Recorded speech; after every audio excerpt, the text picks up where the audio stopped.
Mengikuti Kristus itu berarti menyangkal diri, memikul salib, dan kemudian mengikuti Tuhan Yesus.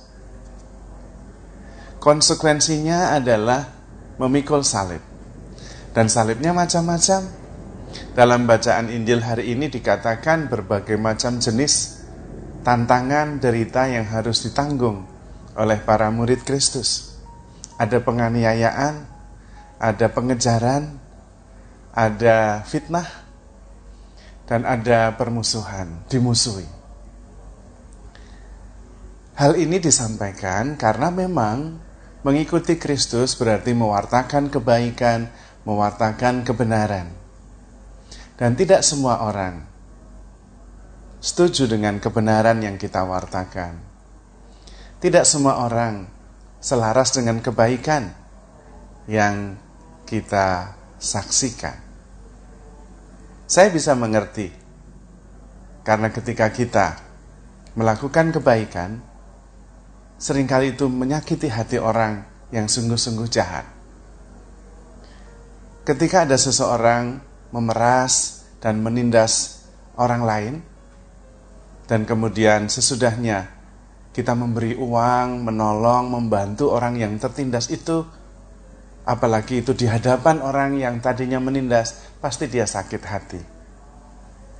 Karena kejahatan tidak bisa seirama dengan kebaikan. Dan karena itu, kita akan mengalami konsekuensi-konsekuensi yang sering tidak nyaman, bahkan tidak ringan. Kabar baiknya adalah, pada situasi seperti itu, Tuhan akan menyertai kita. Tuhan akan berbicara dari dalam diri kita. Bahkan dikatakan oleh Tuhan sendiri, Roh Bapa-Ku yang akan berbicara dari dalam dirimu. Karena itu, kita jangan khawatir. Namun memang kita harus mengerti bahwa yang kita perjuangkan menjadi murid Kristus itu luar biasa. Mahkotanya, hadiahnya adalah hidup kekal. Dan hidup kekal itu berarti mengalahkan segala-galanya. Mengalahkan penderitaan, mengalahkan waktu, mengalahkan kematian. Dan itu adalah sebuah nilai yang tidak bisa ditukar dengan nilai yang lain. Kita harus menyadari hal ini, karena kalau tidak, kita kemudian kemungkinan besar akan berputus asa. Untuk apa saya susah-susah seperti ini, kalau hasilnya juga menderita saja? Dianiaya, dikejar-kejar, dibenci orang, disingkirkan, dimusuhi. Untuk apa semua itu? Namun apabila kita mengerti bahwa mengikuti Kristus itu berarti menemukan kedamaian sejati, menemukan kehidupan kekal, maka semua yang tadi saya sebutkan, segala bentuk derita, kita bisa mengatasinya. Karena apapun akan berlalu, termasuk derita itu, tetapi hidup kekal, tetap kekal abadi, kita tidak akan berlalu, karena kita akan selalu menang terhadap semua yang berlalu. Dan itulah kekuatan kita, terutama karena Tuhan sendiri yang menjamin kehidupan kekal itu. Dia sudah mengalahkan maut dan mengaruniakan kehidupan lewat kebangkitan.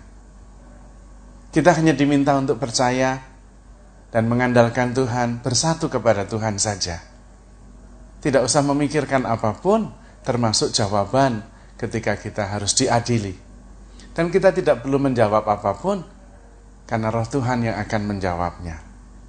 Itu adalah sebuah penegasan bahwa kita akan selalu ditemani. Kita tidak akan sendirian.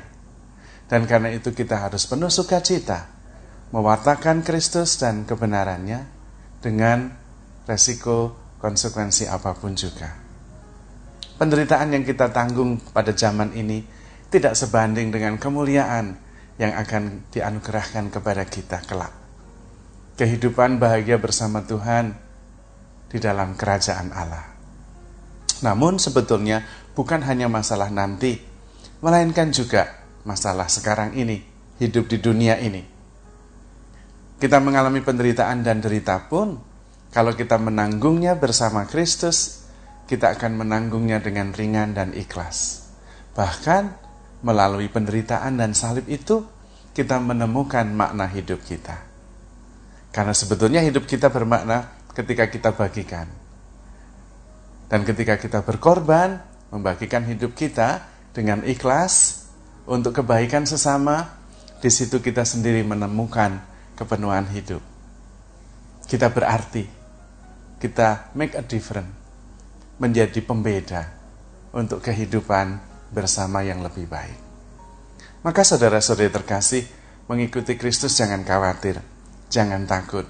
Tuhan yang akan memelihara kita, Tuhan yang menemani kita, bahkan Tuhan yang akan berbicara melalui diri kita.